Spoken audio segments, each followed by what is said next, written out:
ভারতের লোকসভা নির্বাচনের ফল গণনা চলছে। নির্বাচনের সবশেষ তথ্য জানাতে বার্তা কক্ষ থেকে যোগ দিয়েছেন সহকর্মী সাদিয়া আফরিন।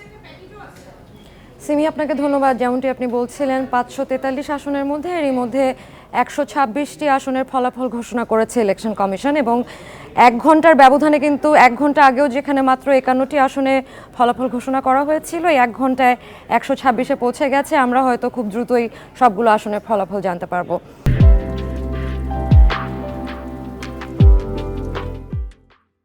ভারতের 18তম লোকসভা নির্বাচনের ভোট গণনার এরই মধ্যে 11 ঘন্টা শেষ হয়েছে এবং আমরা জেনেছি যে 126টি আসনে ফল ঘোষণা হয়েছে। আপনাদের প্রথমে জানিয়ে রাখি, প্রধানমন্ত্রী নরেন্দ্র মোদী বারাণসী আসন থেকে জিতেছেন এবং 1.5 লাখ ভোটের ব্যবধানে জিতেছেন।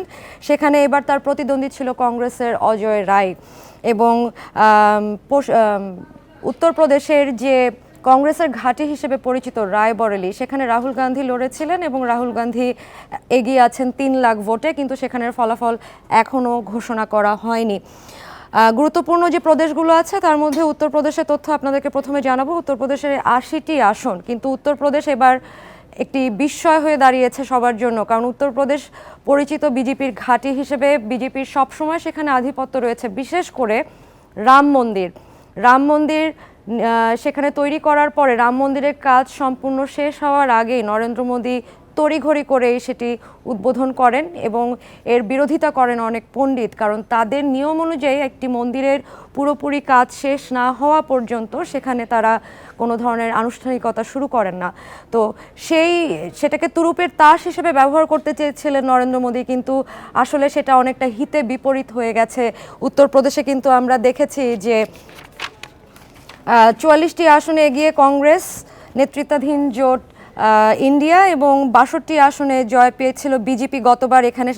সেখানে এবার মাত্র 35 আসনে এগিয়ে রয়েছে বিজেপি। পশ্চিমবঙ্গে 42 আসনের মধ্যে কিন্তু এবার বিজেপির অবস্থান খুব একটা ভালো নেই বলতে গেলে, কারণ গতবার 18 আসনে জয় পেয়েছিল 2019-এ, সেবারই সবচেয়ে বেশি আসন পায় বিজেপি, কিন্তু এবার 9টি আসনে পিছিয়ে রয়েছে বিজেপি এবং 33 আসনে এগিয়ে রয়েছে কংগ্রেস নেতৃত্বাধীন ইন্ডিয়া জোট। এরপরে যাব আমরা কর্ণাটকে, দক্ষিণাঞ্চলের ভারতের। কর্ণাটকে 28 আসনের মধ্যে গতবার 25 আসনে জয় পেয়েছিল বিজেপি, এবার সেখান থেকে 7টি আসনে পিছিয়ে রয়েছে বিজেপি নেতৃত্বাধীন এনডিএ। অন্যদিকে রাজ্যের 28 আসনের মধ্যে 10টিতে এগিয়ে রয়েছে ইন্ডিয়া জোট। তামিলনাড়ুতে 39 আসনের মধ্যে 37 আসনে এগিয়ে রয়েছে ইন্ডিয়া জোট, অন্যদিকে মাত্র 1 আসনে এগিয়ে রয়েছে বিজেপি।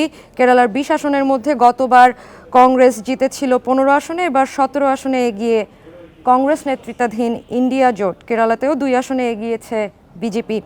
গুজরাটের কথা যদি আপনাদেরকে বলি, গুজরাটে 2014 এবং 2019 সালে বিজেপি 26টি আসনেই জিতেছিল, কিন্তু এবার 2টি আসন তাদের হাতছাড়া হচ্ছে। আর রাজধানী দিল্লির যে 7টি আসনে ভোট হয়েছে, এবার 7টিতেই এগিয়ে রয়েছে বিজেপি।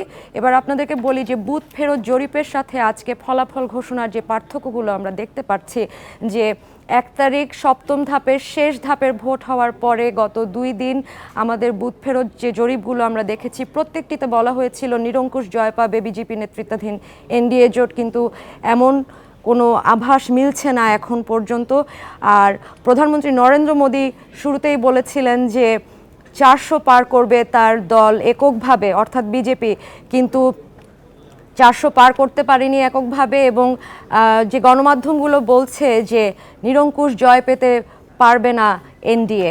এই ছিল এখন পর্যন্ত আমাদের কাছে তথ্য।